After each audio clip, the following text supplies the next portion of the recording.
This section is to talk about renters and rent versus owning. My partner Joe and I manage over 100 single-family home rental houses in the southwest Orlando, and we are constantly reminded and amazed by how people justify renting and the expense of renting versus the expense of buying.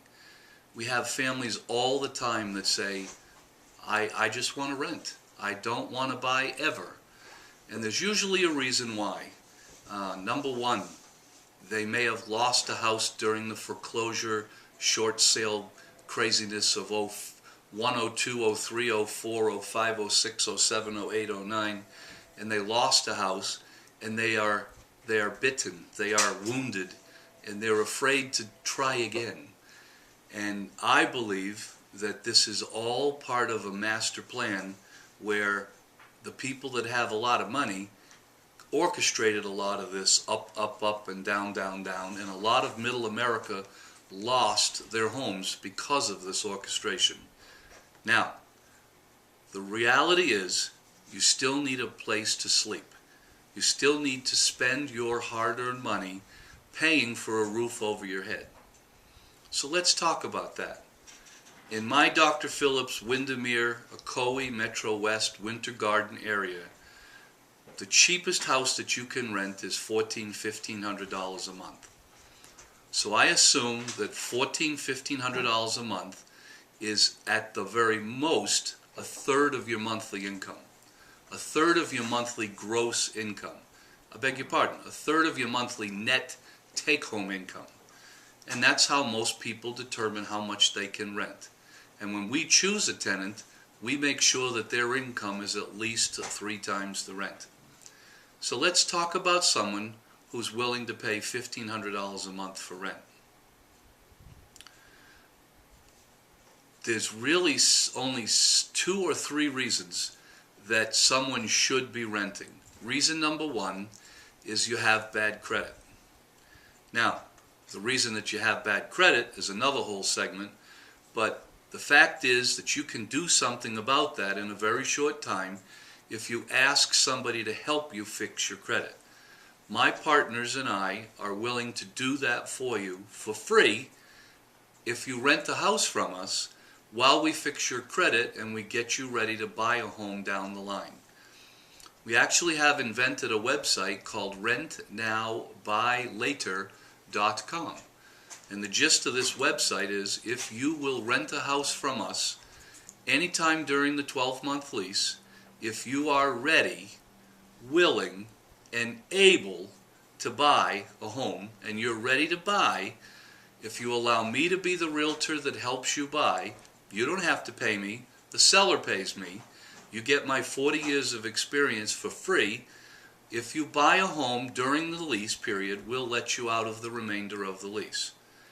People love that. They love that. They can come rent for 3 to 6 months while they get to know the neighborhoods, they get to know the school districts, they get to know the traffic patterns, they get to know where the grocery stores are, and they fall in love with this Dr. Phillips Windermere area. So, $1,500 a month for rent. How much money do you need down payment?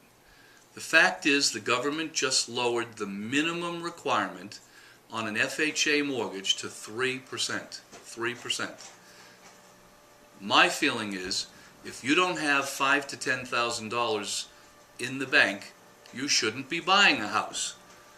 But the fact is if you need to get your hands on $5,000 to $10,000 in order to buy a house, it's really not that hard to do if you're making $5,000 to $6,000 to $7,000 a month. It's just how bad do you want to do it. Now, if you continue to rent in 1 year at $1,500 a month, unless my math is wrong, that's 1,500 times 12 is $18,000 a year. In 10 years, that's $180,000. In 20 years, that's $360,000. And what do you have to show for it? What do you own? What's even more important is, when does that payment end? If you've been renting for 20 years, When does that rent payment ever end? And the answer is, it never ends. It ends when you die.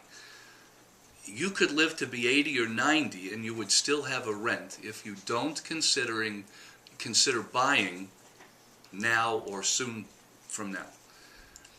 Another fact is, here's a biggie.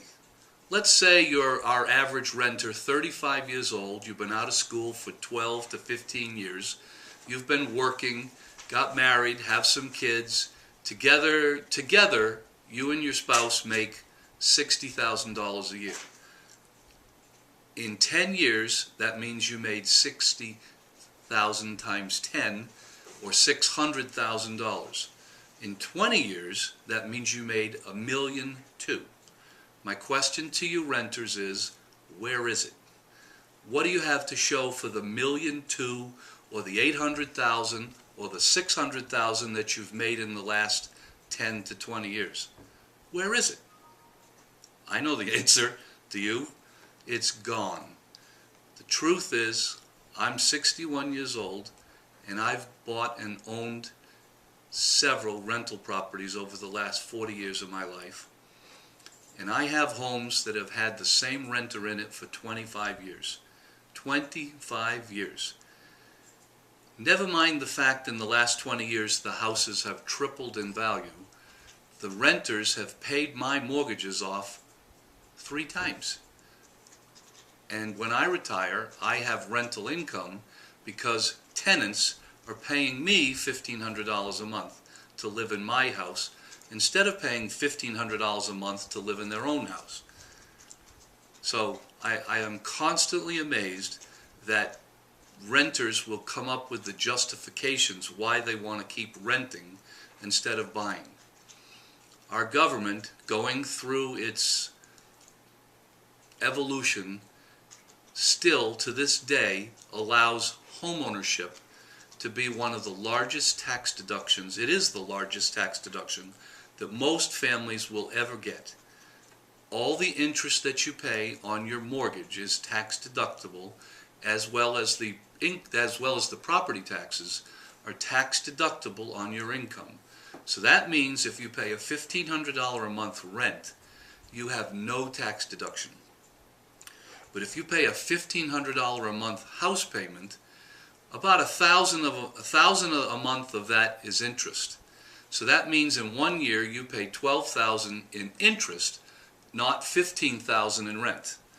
Excuse me, $18,000 in rent. Okay, so $12,000 comes right off your gross income plus the taxes of $3,000. So you get a $15,000 tax deduction. What that means to most families is you get back in income tax money about $5,000 a year. So if you keep renting, you get no tax deduction. The rents will probably go up a little every year. If you purchase, you keep the payment the same, and it ends in 30 years or less. You get a tax deduction while you're making the payment. And I can tell you, I know hundreds of people who bought in their 20s and 30s, and when their children were hitting college age, they used some of the equity in their house to help pay for college. They used some of the equity in their house to buy a vacation home. They used equity in their house to help their children buy their first house. I know I did, and I want to thank the renters of this world for paying my mortgages off for me. And I hope you can understand this is meant with the most heartfelt love and affection, because without you renters, us landlords wouldn't collect any money every month. So as tenants, do yourself a favor and ask me what it would take to get out of paying the rent and get started on a plan. Might take you 6 months, might take you a year, but please make a plan. One more thing. Over the last 40 years in this area, I can document to you that the real estate values have averaged about 4% a year going up. Some years it was 6, some years it was 2. In 01, 02, 03, 04 it was 18, 19, and 25. But then in 05, 06, 07 it came down.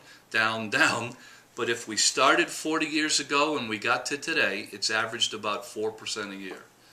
So in the math world, there's a formula called the Rules of 72. And what that simply means is any inflation rate divided into 72 tells you how long it takes to double. So, my friends, if you take the 4% and you divide it into 72, how many years would it take for your $250,000 house to double? Anybody? Anybody? 16 years, okay? 16 years. Now, isn't it interesting that in 16 times 2 is 32, most mortgages are 30-year mortgages. So I'm suggesting to you, not guaranteeing, that if it continues to go up at 4% a year, in 30 years, your 250 would double, and it would double again. Am I insane to sit here and tell you that 30 years from now, your $250,000 house will probably be close to $1 million? You know, I really have a hard time saying it, but the truth is, go back 30 years and see. Ask your parents how much they paid for their first house. I can tell you, I'm selling houses today that they bought in 1980 and 1975 and 1970.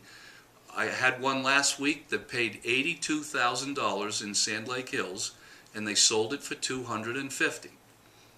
Now, unless my math is wrong, 80 to 160 to 320 would be 30 years, 4%. So it just was a little less than 4% over 30 years. My parents' first house in 1950 was $21,000. I remember them telling me they gagged when the house payment was $170 a month. That house today is worth $900,000 in Massachusetts. The way that you can justify this prices continuing to go up is when the new homes are built and they continue to raise the prices for a new home, the resales get sucked up in the market just below the value of the new ones. No one will pay for a resale the same price as a new one in the same market. But when there's no more new ones in the market, which is true in Dr. Phillips and most of Windermere, then the resales have no competition from the new ones. But the new ones keep dictating the price because they have to buy the land in 2016 prices. They have to put the roads in. They have to buy the cement and the roof and the labor. And the builder has to make a profit in order to stay in business. And when they build a home for $390,000, the resales go right up to $375,000 in the same area. That same resale was bought 15 years ago for $160,000, $180,000. So until they stop building new ones, I believe that this 4%, 3.5% to 4% a year, is a very valid analogy that you can use to predict what your house will be worth when you retire, when it's paid off. And you make that a goal that when you retire, you do not have a house payment anymore. That's why they do 30-year mortgages. For a 35-year-old to buy a house with a 30-year mortgage, it will be paid off before you retire. If you keep renting, the rents are going to go up at the same rates, you know. The landlords are going to have higher property taxes. When it's time to put a new roof on, the roof is going to cost more, and they're going to keep raising the rents about 2 to 3 to 4% a year. So that 3 or 4% a year is called inflation. And inflation and appreciation is going to either work against you if you're a renter, or it can work for you in your property values if you're a homeowner. If you have any other questions about being a renter, or why you still want to be a renter, or how could you change your habit and become a homeowner, please feel free to call me. My number's right behind me. Have a great day.